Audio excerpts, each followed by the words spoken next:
దేవుని కృపావాక్యం వింటున్న మీ అందరికీ ప్రభుపేట వందనాలు. పరిశుద్ధ బైబిల్లో నుండి మనము ఒక వచనాన్ని చదువుకుందాము. ద్వితీయోపదేశ కాండము 28వ అధ్యాయము 12వ వచనాన్ని చదువుకుందాం.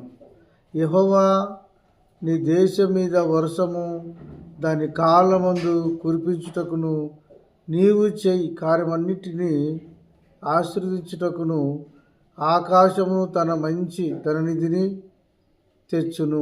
నీవు అనేక జనములకు అప్పిచ్చుదువు గాని అప్పు చెయ్యవు. ఇక్కడ కొన్ని సంగతులు మనము తెలుసుకుందాం.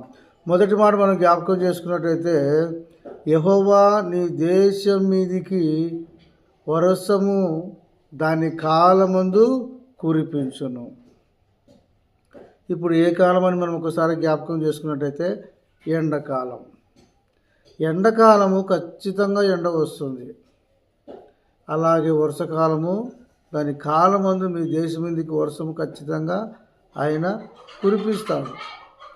ఎందుకంటే వర్షము కురుస్తూనే నీకు పంట పండేది, వర్షము కురుస్తూనే నువ్వు ఆహారము తినేది. వర్షకాలము వర్ష కురిపిస్తాడు, ఎండాకాలము ఎండను పంపిస్తాడు, చలికాలము చలిని పంపిస్తాడు.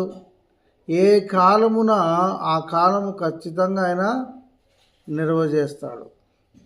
ఎందుకనగా దేవుడు నిత్యమైన మన కొరకు పని చేస్తూనే ఉన్నాడు. ఆయన నిత్యం మనల్ని ప్రేమిస్తూనే ఉన్నాడు. ఆయన వర్షము మంచివారి మీద కురుస్తుంది, చెడ్డవారి మీద కురుస్తుంది.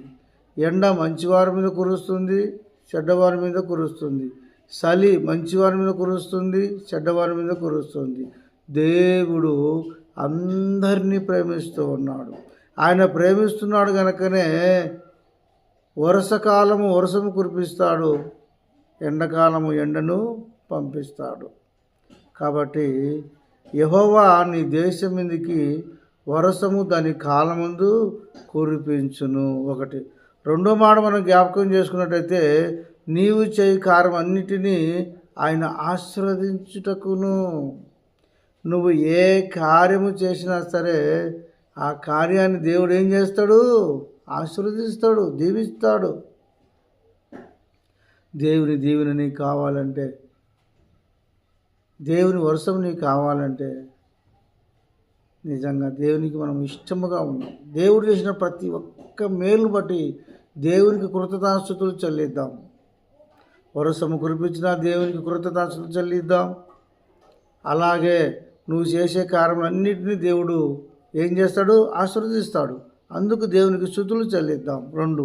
మూడో మాట మనం జ్ఞాపకం చేసుకున్నట్టయితే, ఆకాశమును తన మంచి ధననిధిని తెచ్చును. ఆకాశం అంట ఏమిస్తా చెప్పండి? గొప్ప ధననిధిని ఆయన ఇస్తాడు. మంచి ధననిధిని ఆయన ఇస్తాడు దేవుడు. కాబట్టి ఆకాశం వర్షం కురిపిస్తుంది, దాని ద్వారా పంటలు పండుతాయి, దాని ద్వారా మనం ధాన్యాన్ని సమకూర్చుకుంటాం, ఇంకా కొంత ధాన్యం అమ్ముకొని ధనాన్ని కూడా సమకూర్చుకుంటాం. కాబట్టి దేవుడు ఇది కూడా మనకు అనుగ్రహిస్తాడు. మూడు. నాలుగోదిగా మనం జ్ఞాపకం చేసుకున్నట్టయితే, నీవు అనేక జనులకు అప్పిచ్చుదువు కానీ అప్పు చెయ్యవు. చూసావా? నువ్వు దేవుని మాట నువ్వు విన్నట్టయితే, దేవుని చిత్తానుసారంగా నువ్వు జీవించినట్టయితే, నువ్వు కూడా నమ్మకంగా దశభాగం దేవునికి ఇచ్చినట్టయితే, దేవుడు నీకు ఏం చేస్తాడు? నిన్ను అప్పిచ్చువాడుగా ఉంచుతాడు. అప్పు తీసుకోవును, నువ్వే ఇతరులకు అప్పిస్తావు, నీవే ఇతరులకు సహాయపడతావు. కాబట్టి నీ అప్పులన్నీ తెగిపోవాలంటే, నీవు మళ్ళీ ఇతరులకు అప్పిచ్చువాడుగా ఉండాలి అంటే దేవుని మాట ఇందాం. నువ్వు అప్పిచ్చువాడుగా దేవుడిని దయచేస్తాడు. ఈ 4 మాటలు దేవుడు దీవించును గాక.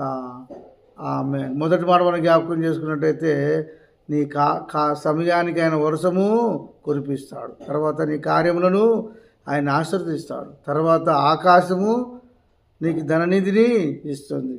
నీవు అప్పు తీసుకోగానే అప్పు ఇచ్చేవాడుగా ఉంటావు. ఈ 4 మాటలు దేవుడు దీవించును గాక. ఆమేన్.